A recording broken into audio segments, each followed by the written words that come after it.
saan pupunta. 109 to 108 para sa Dallas. 2-0 na sa series. Yung nag-iisang field goal pa ni Luka sa last quarter yung nagpanalo. Parang nabuhusan ng malamig na tubig si Anthony Edwards. Hindi na nga masyadong nang tatrash talk ngayon eh. Meron siyang 21 points, 5 rebounds, 7 assists, 5 out of 17 sa field, 7 points si Edwards ng second half. Si Karl Anthony Towns naman hindi na masyadong pinalaro nun dahil kay Naz Reid na meron 23 points at 7 out of 9 sa 3-point area. Si Kyrie 20 points, 4 rebounds, 6 assists, 13 points nung last quarter lalo na yung big 3-point shot niya nang sumabla yung dalawang free throws. Yung last shot ni Luka na nagpapanalo sa game, may kasama pang trash talk yung kay Tito Rudy. Nasigo kasi kanina sa may ribs. Go home. Pinauuwi niya na si Rudy Gobert. Malaki talaga ang galit ni Luka. Yung mga tawagan dyan, wala na tayong magagawa. Kumikitang kabuhayan yan. Yung kay Edwards nga kanina, hinawakan niya na si Kyrie pero hindi natawagan ng foul. Ang final score ng Game 1, 108 to 105. Lamang din sa 3-point area ng malaki yung Minnesota. Sa Game 2 naman, 109 to 108. Lamang sa free throws no ng Minnesota, 26 to 32 out of 15 out of 22. 11 points discrepancy agad. Na-level naman ng Dallas yung 3-point shot nila versus Minnesota. Minama ng Dallas sa points in the paint yung Minnesota 54 to 42 nung Game 2. Sa Game 1, 62 to 38 dahil sa twin tower ng Dallas na si Lively at si Gafford. Yung isang play pa nga kanina na wala ng control si Kyrie sa bola, naibato niya pa yung kay Lively at naidunk pa. Karamihan pa ng play galing sa dalawa, lob pass. Either mula kay Kyrie or kay Luka. Dalawang big man din naman ang meron sa Minnesota. Pero yung Dallas naging bagong Lob City.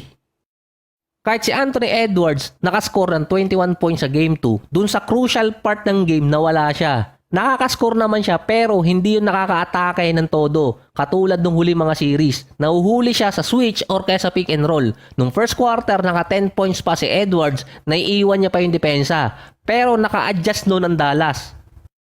Sinasalubong na kasi nun si Edwards ang dalawang player pa mula sa Dallas. Nag-extend din ang rotation ng Mavericks samantalang yung Minnesota stick pa rin sa 8 players.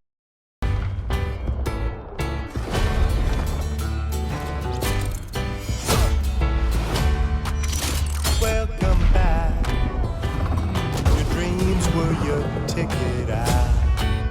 Welcome back. Samantalang yung Minnesota stick pa rin sa 8 players. May nakabalik naman sa 0-2 deficit. Ganito rin naman ang nangyari sa Minnesota nung semis. Naka 2-0 sila, nahabol sila ng Nuggets. Wala namang imposible. Pero ito yung X-factor dun, si Anthony Edwards.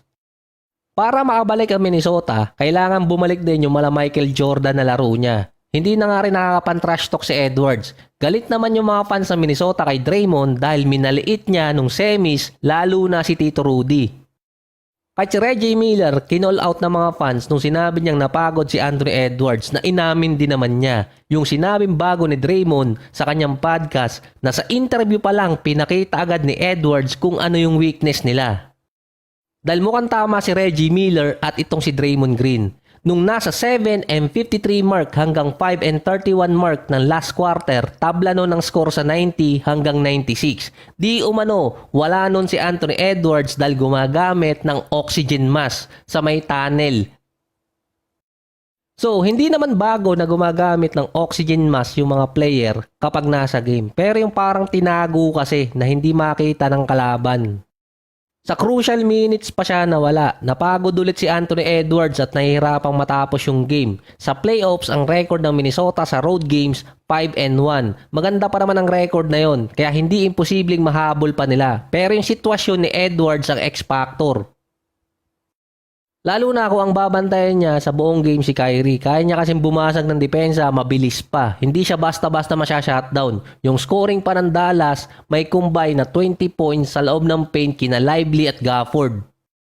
Hindi mo pa alam kung i-score ba si Kyrie or naghahanap lang siya ng papasahan sa taas ng ring. Kay Lively man or kay